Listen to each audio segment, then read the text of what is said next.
Okay बड़ीज, आज हम देखने जा रहे हैं मैशल के एपिसोड 4 को। और अगर तुमने इससे पहले के किसी भी एपिसोड को मिस करा है तो आई बटन पे क्लिक करके तुम उसको देख सकते हो। पिछले एपिसोड में जैसे कि हमने देखा था कि यहाँ पर मैश का डिवाइन विजनरी का एग्जाम शुरू हो चुका है। इस एग्जाम में सभी को पहला मिशन मिलता है चाबी ढूंढने का। एग्जाम में चीटिंग करना अलाउड नहीं है और सारी की सारी ऑडियंस इन्हें देखती रहेगी रेफ्लेक्शंस मिरर के कारण। अब यहाँ पर जैसे ये एग्जाम स्टार्ट होता है सभी कैंडिडेट्स को अलग अलग जगह पर भेज दिया जाता है। सभी यहाँ पर अकेले हैं और फिन भी अकेला है, इसलिए फिन सबसे ज्यादा डर रहा है और ऑडियंस भी उसको ऐसा करते हुए देखकर हंस रही है। अगले सीन में एक कैंडिडेट चाबी ढूंढ ही रहा होता है कि तभी उसके पीछे से एक डेडर वेंट अटैक करता है। उसके अटैक के काउंटर में वो कैंडिडेट मैजिक का यूज करता है, लेकिन उस डेडर वेंट को कोई भी फर्क नहीं पड़ता। यहाँ पर अब हमें अनाउंसर बताती है कि इन डेडर वेंट्स पर कोई भी असर नहीं होता मैजिक का। अगर किसी भी कैंडिडेट को डेडर वेंट की कुल्हाड़ी टच हो जाती है तब गेम ओवर। इसी के साथ हारे हुए कैंडिडेट को फिर से अरीना के अंदर भेज दिया जाएगा। तभी हमें दिखाया जाता है कि एक कैंडिडेट डिस्क्वालीफाइड भी हो चुका है और अब अरीना में 11 कैंडिडेट्स ही बचे हुए हैं। अब यहाँ पर लैंस और डॉट ये बात सोच रहे होते हैं कि चाबी को आखिर ढूंढा कैसे जाए, क्योंकि बिना किसी स्ट्रेटेजी के चाबी ढूंढना एक बेवकूफी होगी। अनाउंसर यहाँ पर ये बताती है कि अगर किसी भी कैंडिडेट को डेडर वेंट से नहीं लड़ना तो वो उससे बचकर भाग भी सकता है। अगला सीन होता है मैश का, जो कि एक डेडर वेंट को एक ही हिट में हरा देता है, जिसे देखकर सभी लोग चौंक जाते हैं। लेकिन अब यहाँ पर वो डेडर वेंट फिर से अपने पैरों के ऊपर खड़ा हो जाता है। इस पर अनाउंसर ये बताती है कि एक डेडर वेंट अगर हिट लेता है तो वो फटाफट से अपने आप को हील भी लेता है। ये सुनकर मैश सोचता है कि अगर ऐसी बात है तो इन लोगों से मेरा कोई भी काम नहीं है और वो अब चाबी ढूंढने के लिए भागना शुरू कर देता है। तभी यहाँ पर एक दूसरा कैंडिडेट स्मॉल बोलता है और यहाँ पर मैश का साइज छोटा होने लगता है। छोटा होता ही मैश ये सोचता है कि अभी ये क्या हुआ, जिस पर ये स्टूडेंट जिसका नाम मैक्स है वो मैश को अपने पास बुलाता है और वो मैश को बताता है कि उसने अपना मैजिक स्पेल यूज करा था, क्योंकि डेडर वेंट्स जो होते हैं उनकी आई साइट बहुत कमजोर है लेकिन उनकी सुनने की ताकत बहुत अच्छी है। ये कहने के बाद मैक्स खुद को और मैश को नॉर्मल साइज में कर देता है। ये देखकर मैश मैक्स को कहता है एग्जाम में मेरी हेल्प करने के लिए थैंक्स। इस बात पर मैक्स कहता है कि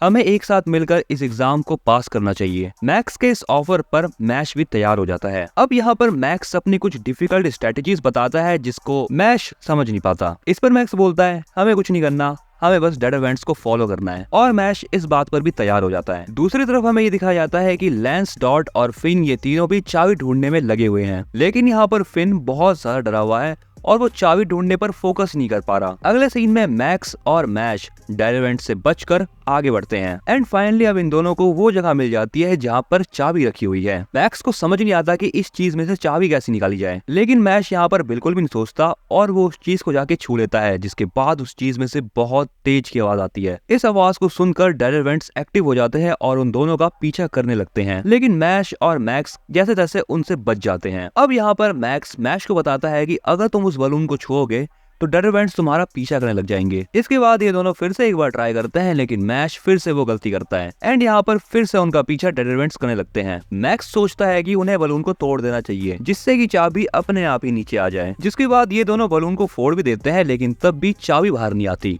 इसीलिए अब यहाँ पर मैक्स मैजिक का यूज करने की सोचता है। इसके बाद मैक्स अपने मैजिक का यूज करके उस बलून को बड़ा करता जाता है। ये सारी चीजें ऑडियंस भी देख रही होती है। ऑडियंस अब यहाँ पे कह रही होती है कि ये लड़का आखिर क्या बेवकूफी कर रहा है। अनाउंसर अब यहाँ पर ये बताती है कि अगर बलून को अंदर से भी टच करा जाएगा तब भी साउंड होगी। ऑडियंस का ध्यान अब मैश के ऊपर जाता है क्योंकि मैश यहाँ पर ब्रेक डांस कर रहा है। मैश इस ब्रेक डांस को करते करते बहुत तेजी से घूमता है, जिसकी वजह से बहुत सारी हवा उस बलून के अंदर जाने लगती है और यही मैक्स की स्ट्रेटेजी थी जिससे कि बलून बिना छुए ही फूट जाए। मैश की ऐसी हरकतों को देखकर एबल, एबिस, लेमन सभी चौंक जाते हैं और यहाँ पर दूसरी तरफ मैश उस बलून को फोड़कर उसके अंदर में से चाबी निकाल लेता है। बट अभी भी यहाँ पर काम खत्म नहीं हुआ है और डेडर वेंट्स उनका पीछा करने लगते हैं। दूसरी तरफ लैंस भी अपने मैजिक का यूज करके उस चाबी को बलून में से बहुत आराम से निकाल लेता है। तभी एक के बाद एक कैंडिडेट्स को चाबी मिलती जाती है, लेकिन फिन अभी भी डर के बैठा हुआ है। इसीलिए डॉट उसके पास जाकर पूछता है क्या तुम्हें चाबी अभी तक नहीं मिली। डॉट के सर पर यहाँ से खून निकल रहा होता है, लेकिन वो तब भी फिन की मदद के लिए आगे बढ़ता है। अगले सीन में मैक्स और मैश को दिखाया जाता है। मैश मैक्स को थैंक्स कहता है क्योंकि उसी की वजह से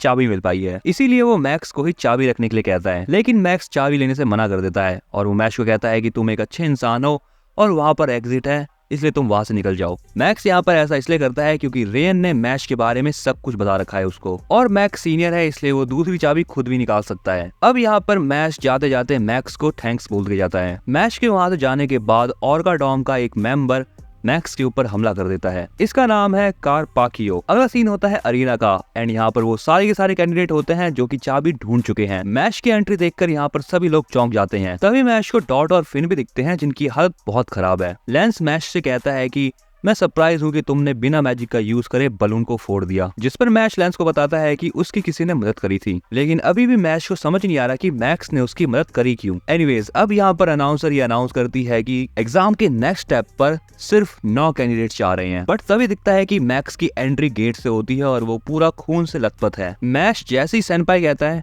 मैक्स जमीन पर गिर जाता है और उसके पीछे खड़ा होता है कार्पाकियो। इसका मतलब यहाँ पर ये हुआ कि इन दोनों की बैटल में कार्पाचियो ने मैक्स की हालत खराब कर दी। इसके बाद कार्पाचियो मैक्स के सर पर अपना पैर रख के बोलता है कमजोर लोग किसी भी काम के नहीं होते। ये देखते हुए मैश आगे बढ़ता है और कार्पाचियो से कहता है कि ये तुम क्या कर रहे हो और अगर तुमने इसके आगे कुछ किया तो मैं तुम्हें एक पंच मारूंगा। फिन मनी मन ये सोचता है कि कार्पाचियो इस साल का बेस्ट स्टूडेंट है। कार्पाचियो मैश की तरफ आगे बढ़ता है कि तभी यहाँ पर उसकी सर्वेंट उसे ड्रिंक और टॉवल आके देती है। कार्पाचियो उस ड्रिंक को उठाकर सीधा मैश के मुंह पे फेंकता है, लेकिन मैश उस ड्रिंक को एक शेकर में भरकर शेक करने लगता है और वो शेक को पीने के बाद कहता है मुझे माफ कर देना, मेरा प्रोटीन शेक पीने का टाइम हो गया था। लेकिन इसके बाद मैश कार्पाचियो कहता है तुम सबको वीक कहते रहते हो और मैं आज तक अपने से स्ट्रॉन्ग बंदे से नहीं मिला। और मैश की ये बात सुनने के बाद कार्पाचियो को बहुत गुस्सा आता है एंड अब वो वहाँ पर मैश से लड़ाई करने वाला होता है, लेकिन अनाउंसर उन्हें रोक देती है क्योंकि उनका अगला एग्जाम शुरू होने वाला है। अब यहाँ पर दिखाया जाता है कि 3 अलग अलग शेप के क्रिस्टल आते हैं जिससे यहाँ पर इन 9 कैंडिडेट्स के केप के कलर चेंज हो जाते हैं। अनाउंसर बताती है कि अगले एग्जाम का नाम है द लाइफ क्रिस्टल। ये एक टीम बैटल होने वाली है। यहाँ पर 9 कैंडिडेट्स है, इसलिए यहाँ पर 3 टीम्स बनी है। हर टीम के मेंबर को एक एक क्रिस्टल मिलेगा और इन सभी को दूसरे टीम मेंबर्स के क्रिस्टल तोड़ने हैं। यानी सिंपल सी बात है, एक टीम को दूसरे टीम के क्रिस्टल को तोड़ना है। अगर किसी टीम के सारे क्रिस्टल टूट गए तो वो टीम हार जाएगी। उस अनाउंसर की इतनी सारी बातें सुनने के बाद मैश का दिमाग घूम जाता है क्योंकि वहाँ पर हीरो सेजी नहीं है ना एक्सप्लेन करने के लिए जो कि इजी वे में सब कुछ बता दे। एनीवेज यहाँ पर अब डॉट अनाउंसर के ऊपर चिल्लाने लगता है। इस पर अनाउंसर कहती है